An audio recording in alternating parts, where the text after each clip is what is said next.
और दोस्तों, मेरा नाम विमल सिंह, बालाजी स्टडी अड्डा में आपका स्वागत है। डीएलएड सेकंड सेमेस्टर और फोर्थ सेमेस्टर के लिए दिसंबर 2022 एग्जाम के लिए इंग्लिश की बैक टू बैक क्लासेस करा रहे हैं। तो आज हम देखेंगे क्लास नंबर 7। क्लास नंबर 6 जो थी वो हमारा सिंपल कॉम्प्लेक्स कंपाउंड का पहला पार्ट था। पिछला पहला पार्ट नहीं देखा हो, साइड में आई बटन में वीडियो मिल जाएगा, जो कि हमने अभी देखा था 2 घंटा पहले। आपने 1 बजे की टाइमिंग में, 1:30 बजे वाली टाइमिंग में देखा इसी का पहला पार्ट। अब 3 बजे वाली टाइमिंग में इसका सेकंड पार्ट जो है आप देख रहे हैं। और डीएलएड में पूछे गए प्रश्नों को भी हम शामिल करेंगे। तो चलिए स्टार्ट करते हैं। और सेकंड सेमेस्टर और फोर्थ सेमेस्टर कोर्स दोनों ही हम आपको डिटेल में दिखा चुके हैं, तो आप चाहें तो यहाँ पर फिर से भी देख सकते हैं। तो चलिए स्टार्ट करते हैं। लास्ट में सबसे एक प्रश्न हम आपसे भी पूछेंगे। तो सबसे पहले स्टार्ट करते हैं उस सेंटेंस से जो मैंने पूछा था आप सभी लोगों से पिछले वाले पार्ट में, और कहा था सभी लोगों को आंसर जो है मेन कमेंट में बताना है। तो सेंटेंस में यहाँ पर लिख देता हूँ। सेंटेंस था hard worker will be successful. ये आपका मैंने सेंटेंस दिया था पिछले वाले पार्ट में, और कहा था कि इसको आपको कॉम्प्लेक्स में जो है वो चेंज करना है, कॉम्प्लेक्स सेंटेंस में जो है वो चेंज करना है। इसका आप अर्थ क्या निकालेंगे? Hard worker will be successful, यानी कि परिश्रमी व्यक्ति अवश्य सफल होते हैं। अब आप इसे चेंज किस में करेंगे? कॉम्प्लेक्स में। मैंने कॉम्प्लेक्स में क्या बताया था कि एक तो आपकी मेन प्रिंसिपल क्लॉज होती है, और दूसरी वाली जो क्लॉज होती है वो आपकी डिपेंडेंट होती है, जिसे हम सब ऑर्डिनेट क्लॉज जो है वो कहते हैं।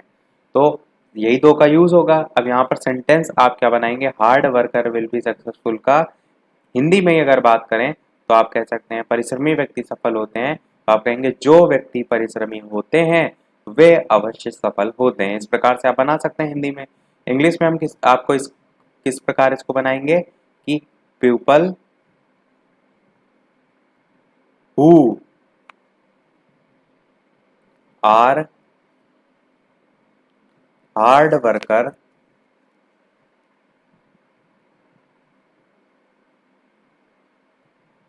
आर सक्सेसफुल, यानी कि आप कह सकते हैं जो व्यक्ति परिश्रमी होते हैं वे अवश्य सफल होते हैं। और सेंटेंस में आप यहाँ पर विल भी यूज कर सकते हैं। मेन सेंस आपका वही निकलेगा, पर जो मेन यहाँ पर पॉइंट है वो है आपको एग्जाम्पल समझना है कि कैसे आपको चेंज करना है। तो दो हम और कॉम्प्लेक्स सेंटेंस के एग्जाम्पल देखते हैं जिससे आपको कंसेप्ट जो है वो क्लियर हो जाए। तो आपका सेंटेंस इस प्रकार से लिखा है कि the road Passage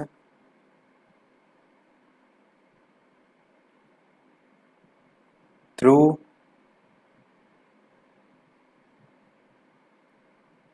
a tunnel. तो ये आपका एक सेंटेंस हो गया, और फुल स्टॉप के बाद the tunnel is 1 kilometre long. ये आपका सेंटेंस है। अब इसे भी आपको कॉम्प्लेक्स सेंटेंस में ही जो है वो चेंज करना है। The road passes through a tunnel, the tunnel is 1 kilometre long. तो यहाँ पर कॉम्प्लेक्स के लिए आप क्या यूज कर सकते हैं कि सेंटेंस एक दूसरे पर आपका एक पर्टिकुलर जो भाग है वो डिपेंड हो जाए। तो आप इसे कैसे बना सकते हैं कि the tunnel through which the road passes is 1 kilometre long. इस प्रकार से आपका बनेगा। मैं यहाँ पर लिख भी देता हूँ, इसका बनेगा क्या? The tunnel through which the road passes is 1 kilometre long. ये जो है आपका बन जाएगा किसमें, कॉम्प्लेक्स सेंटेंस में। The tunnel through which the road passes in 1 kilometre long. तो ये दो आपके सिंपल सेंटेंस दे रखे थे, उससे आपको एक कॉम्प्लेक्स सेंटेंस जो है वो बनाना था। चीजें मैंने सारी आपको समझा दी हैं, मैं यहाँ पर केवल केवल सेंटेंस की प्रैक्टिस जो है वो करा रहा हूँ। दूसरा एक और देख लेते हैं, जैसे कि you recommended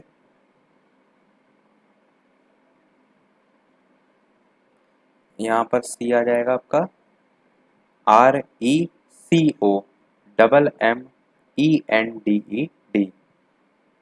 you recommended a boy, ये आपका एक सिंपल सेंटेंस हो गया। और फिर the boy is very smart, ये आपका दूसरा सिंपल सेंटेंस हो गया। अब इन दोनों को आपको संयुक्त करके कॉम्प्लेक्स सेंटेंस जो है वो बनाना है। जैसे अभी हमने देखा सेम वही चीज, तो आप कैसे बना सकते हैं कि the boy you recommended is very smart, तो ये आपका इस प्रकार से बन सकता है कॉम्प्लेक्स में। दूसरे तरीके से भी बना सकते हैं आप whom से, कि the boy whom you recommended is very smart, तो दोनों यहाँ पे सही होंगे। मैं दोनों यहाँ पर लिख देता हूँ और आप सभी लोग भी अपना आंसर साथ में जरूर ट्राई कीजिए कि क्या यहाँ पर जो है आपके अनुसार जो है वो बनेगा। तो द बॉय यू रिकमेंडेड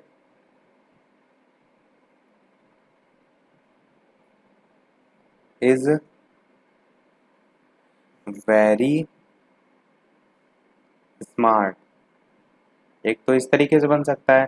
दूसरा आप बना सकते हैं whom से, कि the boy whom you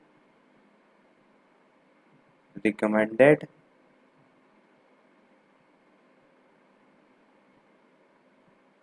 is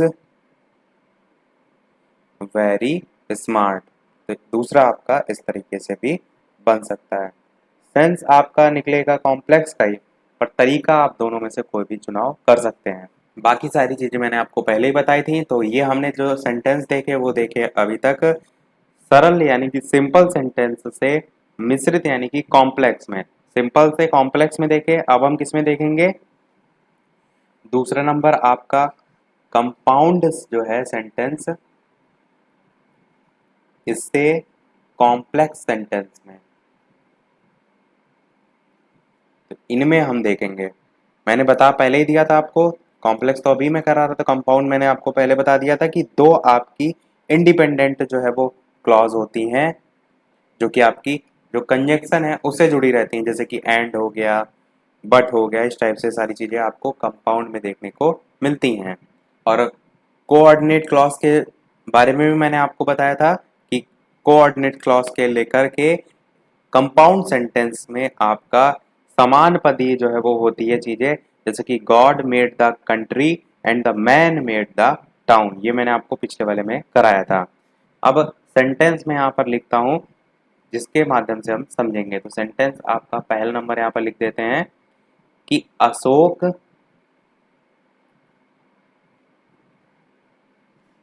Ashoka was a great emperor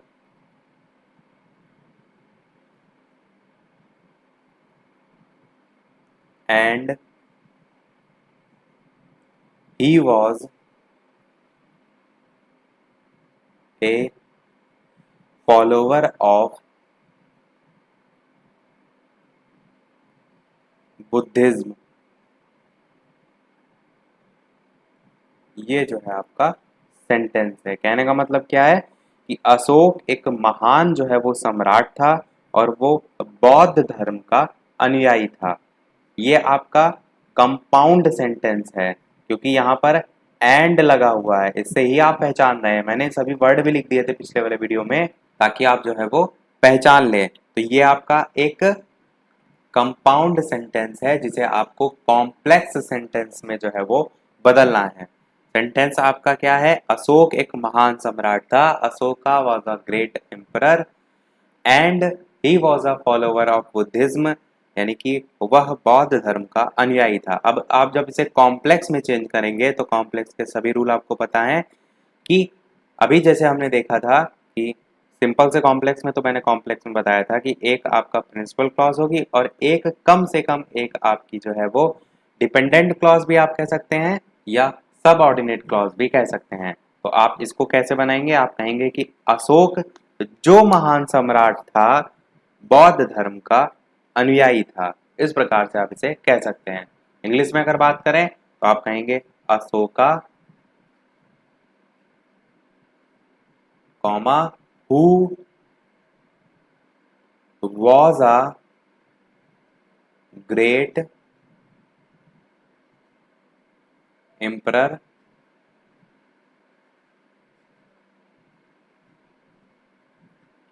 was a follower of Buddhism. तो इस प्रकार से आप इसे चेंज कर सकते हैं। मेन आपको क्या ध्यान रखना है कि जो सेंटेंस में जो सेंस निकल रहा है वो आपका कॉम्प्लेक्स या कंपाउंड के हिसाब से ही आना चाहिए। कॉम्प्लेक्स में आपके इसी प्रकार से बनते हैं, जो या वो, इस टाइप से आप देखते हैं। अब एक और एग्जांपल देखते हैं ताकि चीज़ें आपको और ज़्यादा क्लियर हों। तो एक दूसरा एग्जांपल मैं यहाँ पर लिख देता हूँ जो कि आपका कंपाउंड का है कि द हाउस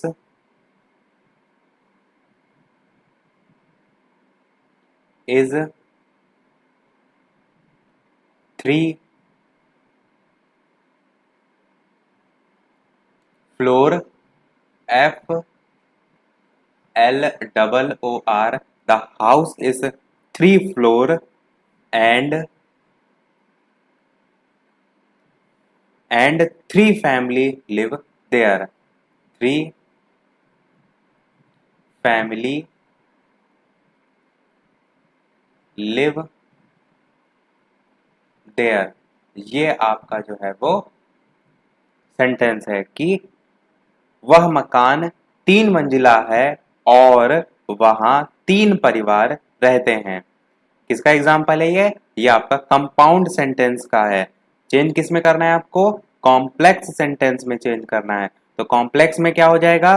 वह मकान 3 मंजिला है और वहां 3 परिवार रहते हैं का कि जो मकान 3 मंजिला है उसमें 3 परिवार रहते हैं। तो इस प्रकार से जोड़ा जाता है आपका। और इसी को जब आप इंग्लिश में बनाएंगे तो आप क्या कहेंगे कि द हाउस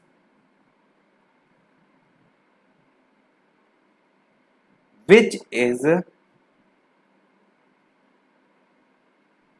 3 floor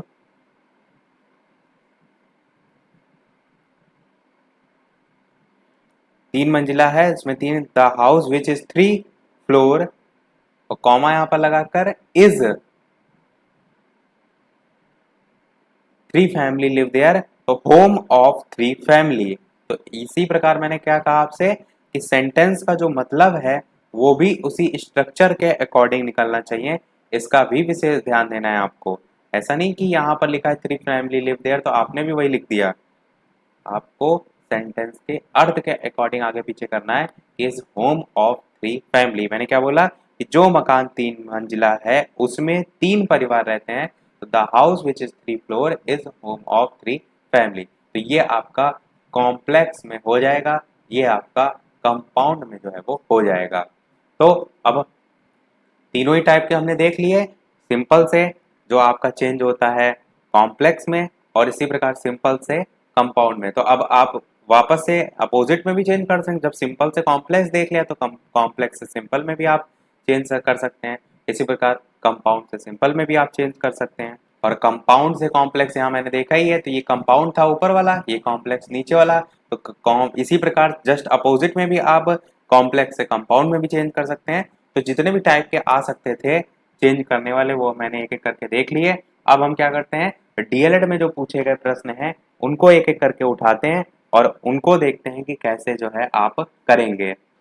और इसके अलावा वीडियो उम्मीद करता हूँ अभी तक आपने लाइक कर दिया होगा। फिर भी यदि अभी तक आपने लाइक ना किया हो, वीडियो पसंद आया हो, तो वीडियो को लाइक अवश्य जो है वो कर दीजिएगा। चलिए लिखता हूँ मैं यहाँ पर प्रश्न।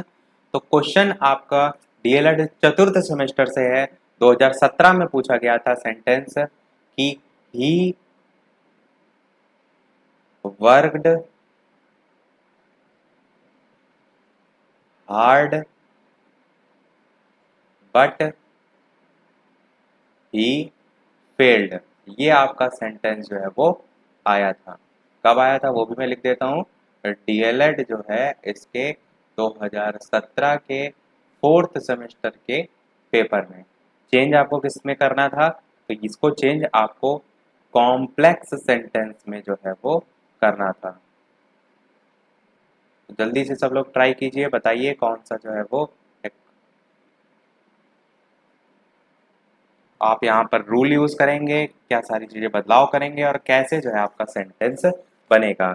ही वर्कड हार्ड यानी कि वो कड़ी मेहनत करता है, बट ही फेल्ड पर वो फेल हो जाता है। तो सबसे पहले आप ये पहचानेंगे कि आपका जो सेंटेंस दे रखा है वो कौन सा है। तो यहाँ पर क्या लगा हुआ है, बट लगा हुआ है, तो आप क्या कहेंगे, ये आपका एक कंपाउंड सेंटेंस है। कंपाउंड सेंटेंस में आपका क्या क्या लगा होता है, बट हो गया, एंड हो गया, यट हो गया, ये सारी चीजें मैंने आपको बताई थी। तो ये आपका एक कैसा सेंटेंस है, कंपाउंड सेंटेंस है, जिसमें ही वर्कड हार्ड जो लिखा हुआ है स्टार्टिंग में, ये आपकी कौन सी क्लॉज है, तो आप कहेंगे प्रिंसिपल क्लॉज है।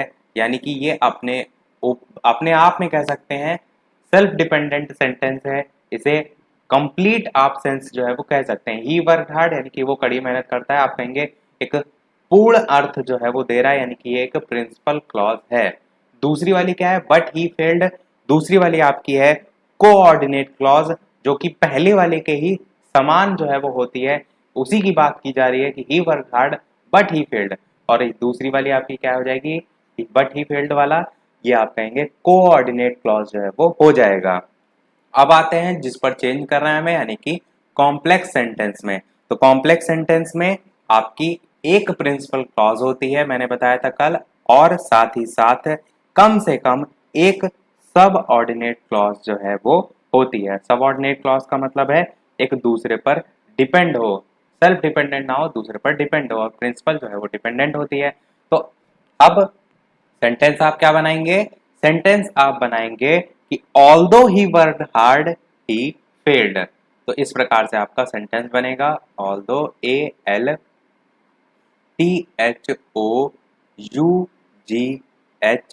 Although he worked hard he failed. तो आपका अर्थ क्या निकलेगा, ऑल्दो मतलब क्या होता है, हालांकि, ही वर्कड हार्ड, हालांकि उसने मेहनत की, कड़ी मेहनत की, पर वो फेल हो गया, ही फेल्ड। तो आपका ये कॉम्प्लेक्स सेंटेंस हो जाएगा। अब अच्छा, हम इसको ही सिंपल सेंटेंस में भी देखते हैं कि आपका क्या बनेगा।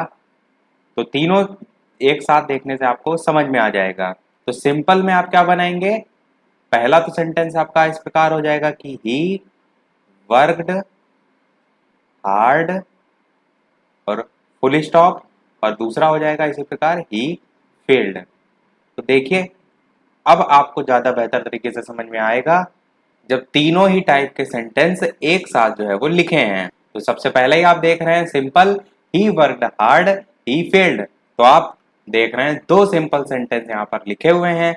फिर आप देखिए यहाँ पर कॉम्प्लेक्स में, तो यहाँ पर मैंने बताया एक प्रिंसिपल क्लॉज, एक सबऑर्डिनेट क्लॉज, तो although he worked hard he failed बन जाएगा। इसी प्रकार आपका कंपाउंड में he worked hard but he failed, but आपका क्या है, कोऑर्डिनेटिंग कंजंक्शन है, मैंने आपको बताया था कंपाउंड सेंटेंस में जो है वो बीच में यूज होती है। तो तीनों से आप समझ गए होंगे, ये प्रश्न आपका आया था डीएलएड 2017 फोर्थ सेमेस्टर में। तो रूल रेगुलेशन तो आपको समझ में आ गए होंगे। अब हम डायरेक्ट जो है वो सेंटेंस की ही बात करेंगे। सेंटेंस अगला लिख देता हूं मैं, अब बार बार मैं रूल रिपीट जो है वो नहीं करूंगा। सेंटेंस आपका है, इंस्पाइट आई एन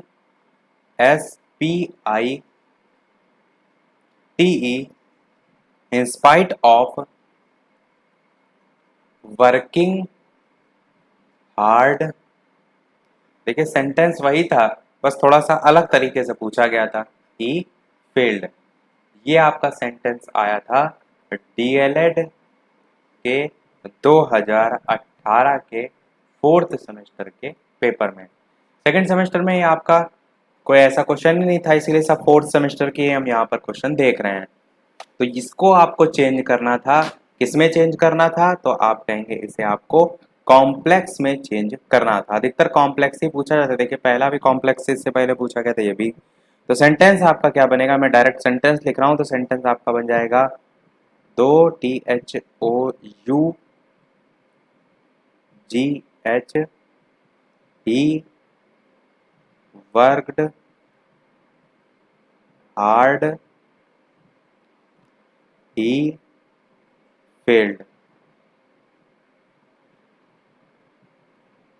तो जैसे हमने अभी ऑल्दो देखा था, उसी का ऑल्दो का दो लास्ट वाला जो है लगा हुआ है। तो इंस्पाइट ऑफ जब करके दिया है तो उसके साथ में ये लगता है, तो वही यहाँ पर लिखा है कि दो he worked hard he failed. Sentence आपका था in spite of working hard he failed. Sentence का मतलब वही है, सारी चीजें वही हैं, बस इस प्रकार से बदलकर पूछा गया था। तो चलिए देखते हैं अब अपना अगला सेंटेंस। अगला सेंटेंस आपका पूछा गया था 2017 में। सेंटेंस था besides being rich comma he is not happy. ये आपका जो है वो सेंटेंस था, जिसे आपको कंपाउंड सेंटेंस में जो है वो चेंज करना था।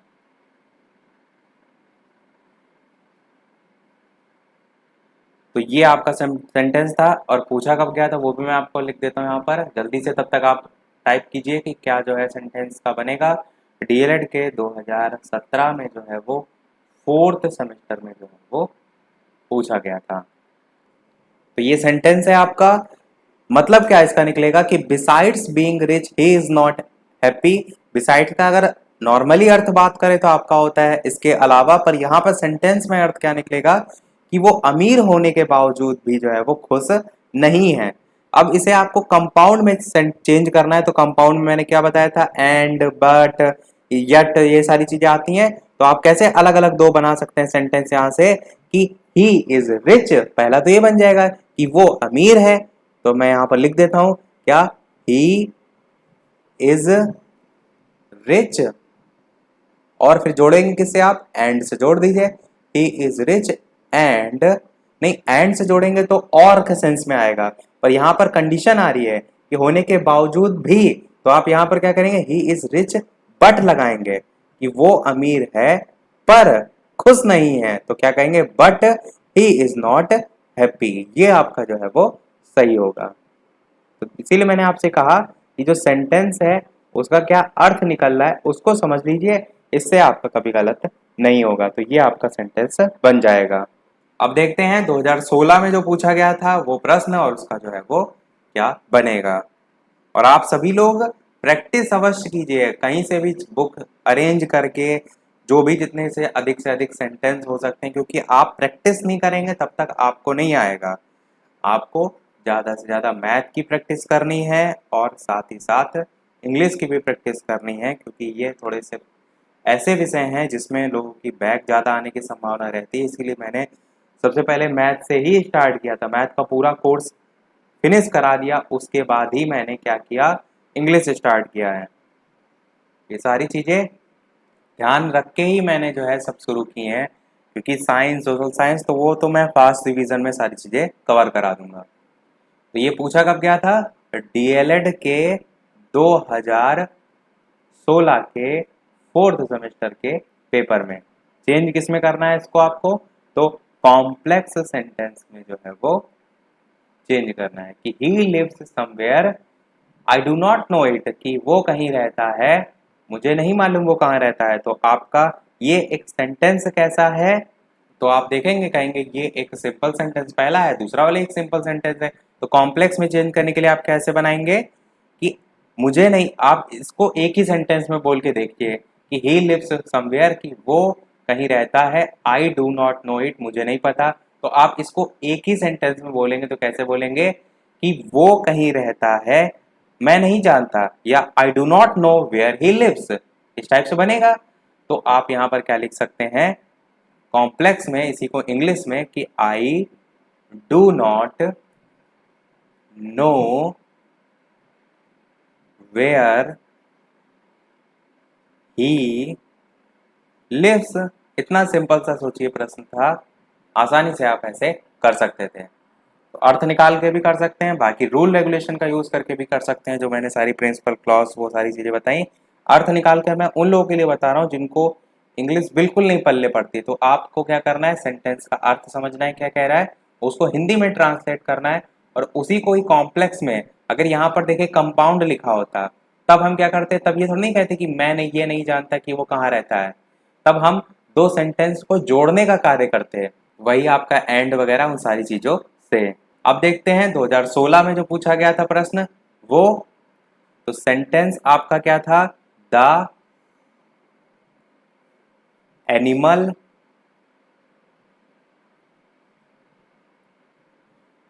में be a fish, comma it may be a serpent, full stop, it must be one of them। ये आपका सेंटेंस था, डीएलएड फोर्थ सेमेस्टर 2016 में पूछा गया था। सरपेंट जिसको नहीं पता है मैं बता दूं, सांप को कहते हैं सरपेंट। यहाँ पर क्या लिखा है कि the animal may be a fish, कि वो मछली हो सकती, में मतलब हो सकती के सेंस में हम कह सकते हैं, कहते हैं। It is, it may be a serpent, वो सांप भी हो सकती है। It must be one of them, और उन दोनों में से ही कोई होगी, ये जो है कहा गया है। It must be one of them, यानी कि यह उनमें से एक होनी चाहिए। यह आपका सेंटेंस है पूरा। इसे आपको चेंज किस में करना है, इसे आपको चेंज करना है कंपाउंड सेंटेंस में। अब चेंज करिए फटाफट कि क्या आपका सेंटेंस बनेगा। प्रीवियस ईयर जब मैंने सॉल्व कराए हैं इंग्लिश के सभी 2015, 16, 17, तो वहां पर ये सब कराए हैं सेंटेंस अलग अलग अलग अलग। प्रीवियस ईयर पेपर अवश्य देख कर जाइएगा, जिसने अभी तक नहीं देखे हैं प्रीवियस ईयर पेपर उनको अवश्य देख के जाइएगा, बहुत ज़्यादा आपको हेल्प मिलेगी। क्यों, उससे आपको पता चलता है पेपर में किस किस लेवल तक का पूछा जाता है। जो आपका पूरा कोर्स है उसमें लास्ट के चैप्टरों से कितना पूछा जाता है, किस पर ज़्यादा फोकस किया जाता है, क्योंकि जो हर साल पेपर बनते हैं उनमें कहीं ना कहीं पैटर्न थोड़ा बहुत आपका मिलता जुलता रहता है। तो प्रीवियस ईयर पेपर नहीं देखें तो देख लीजिएगा, सब मैंने ऑलरेडी करा रखे हैं। बात करते हैं इसका जो बनेगा सेंटेंस उसकी। तो आपका सेंटेंस क्या बनेगा, द एनिमल में मस्ट बी, मस्ट यहां पर आप आगे ले आएंगे, में मस्ट बी, और आइदर वर्ड यूज करेंगे जब दो चीजों की बात की जाएगी, आइदर अ फिश, या तो मछली हो सकती है, और अ सरपेंट, या तो सांप हो सकता है। तो इस प्रकार से आपका सेंटेंस जो है वो बन जाएगा। तो ये 2016 में जो है आपका पूछा गया था। तो प्रीवियस ईयर तो हमने सभी कवर कर दिए, एक दो हम यहाँ पर एग्जाम्पल और देख लेते हैं, उसके बाद इस टॉपिक को हम खत्म कर देंगे और एक प्रश्न हम आपसे भी पूछ लेंगे। तो सेंटेंस आपका कुछ इस प्रकार से हो जाएगा कि when the sunset, when the sunset we returned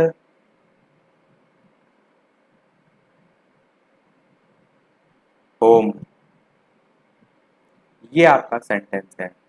अब ये जो सेंटेंस है इसे आपको चेंज करना है कॉम्प्लेक्स सेंटेंस में। अब जल्दी से चेंज करिए और टाइप कीजिए कमेंट कि कौन सा इनमें से रूल रेगुलेशन लगेगा और यहाँ पर सारी चीजें होने के बाद आपका सेंटेंस बनेगा।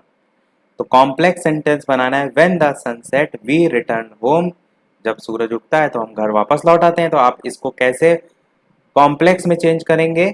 नहीं, ये तो आपका ऑलरेडी कॉम्प्लेक्स में है, मैंने यहाँ पर गलत लिखा है। क्यों? ये तो आपका कॉम्प्लेक्स में ऑलरेडी है, तो आप इसे चेंज करिए कंपाउंड में। ये कॉम्प्लेक्स है तो आप इसे कंपाउंड में चेंज कीजिए, अब सही है आपका। तो जल्दी से बताइए कंपाउंड में इसे कैसे चेंज करेंगे। तो चलिए अब बात करते हैं उत्तर की। तो आप क्या कहेंगे?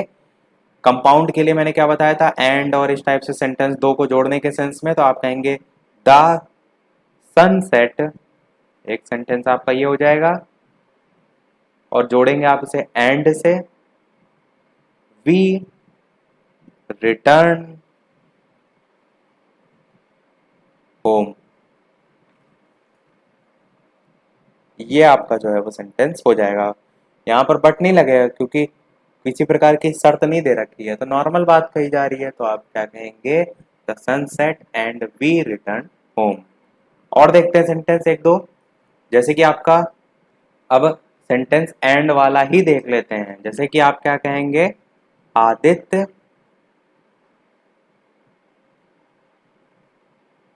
Is a rich man but he is not happy. Honest लिखते हैं, हैप्पी क्यों? ऑनेस्ट, ऑनेस्ट आपका हो गया HONEST।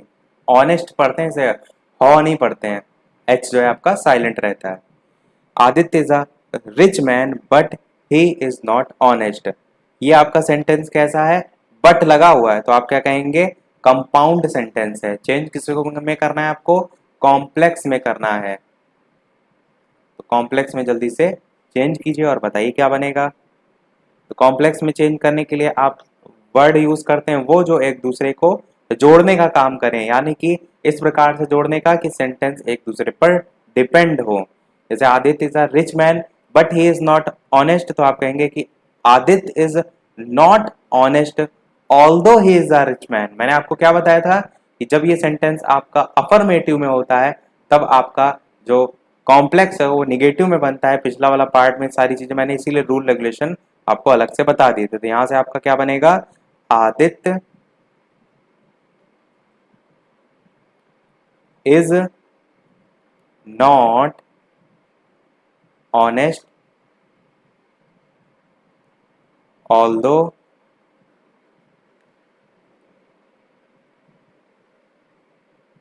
He is a rich man. ये आपका सेंटेंस जो है वो बन जाएगा। लगभग लगभग मैंने बहुत से टाइप के करा दिए हैं। अब पूछा जाएगा, अगर आपने ध्यान से एक एक चीजों को सुना होगा तो आसानी से कर ले जाएंगे, क्योंकि मैंने कोई रूल रेगुलेशन नहीं छोड़ा है। सारी चीजें बताई हैं, एक एक चीजें डिफाइन की हैं, एग्जाम्पल भी हर तरीके के करा दिए हैं। अब एक तो सारी चीजें जो है वो हमने देख ली। वीडियो को समाप्त करने से पहले एक प्रश्न आपसे भी, पर उस प्रश्न को देखने से पहले जो भी चैनल पर नए हो सब्सक्राइब करके अवश्य जुड़ जाइएगा, ताकि आगे आने वाला कोई वीडियो आपसे मिस ना हो। और वीडियो पसंद आए तो लाइक शेयर सभी लोग करते रहिएगा, शेयर ज्यादा से ज्यादा करिएगा ताकि सभी तक वीडियो पहुंच सके। इंग्लिश में सबसे ज्यादा जो पोर्शन आता है ना वो आपका ग्रामर पोर्शन आता है। प्रीवियस ईयर आप 5-6 साल के पेपर उठा करके देख लीजिए, सारे सॉल्यूशन हमने करा रखे हैं। तो ये 2 क्वेश्चन हम आपको दे रहे हैं, ये सेकंड सेमेस्टर और फोर्थ सेमेस्टर, कोई ऐसा नहीं कि पर्टिकुलर किसी एक ही को बताना है, दोनों के लिए क्वेश्चन है। प्रीवियस ईयर का ये पेपर के 10 नंबर 11 नंबर पे एक एक नंबर में पूछा गया था।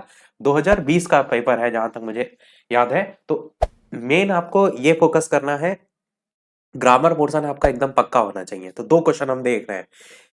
Change the following into complex sentence. एक सेंटेंस आपका कॉम्प्लेक्स के लिए हम दे रहे हैं, he is poor but honest. H silent रहता है इसलिए ऑनेस्ट पढ़ते हैं, हॉनेस्ट नहीं पढ़ते हैं। और 11 नंबर है, change the following into compound sentence besides being honest comma he is gentle. तो ये 2 होमवर्क के लिए हम आपको दे रहे हैं। दोनों का आंसर सभी लोग वीडियो के मेन कमेंट में बताइएगा, और ये मत सोचिएगा कि गलत होगा, सही होगा, जो भी आपको आ रहा है समझ में, उसके अकॉर्डिंग आप आंसर अपना जो है वो वीडियो के मेन कमेंट में बताइएगा। बाकी प्रैक्टिस जब ज़्यादा से ज़्यादा आप चीज़ों को करेंगे तभी आपको चीज़ें जो है वो आएँगी। तो यदि कोई प्रश्न हो इससे रिलेटेड या जो भी चीज़ें आपने पढ़ी हैं तो वीडियो के मेन कमेंट में पूछ सकते हैं। और आज की वीडियो में इतना ही रखते हैं। अगला टॉपिक जो होगा वो इसके बाद हम देखेंगे। आर्टिकल ही मेन टॉपिक रहेगा जिसमें ए एन द आर्टिकल जो 3 है ना, वहाँ से फिल इन द ब्लैंक्स आपसे ज़रूर पूछी जाती हैं। तो उसी को हम जहाँ तक रखेंगे अगला टॉपिक।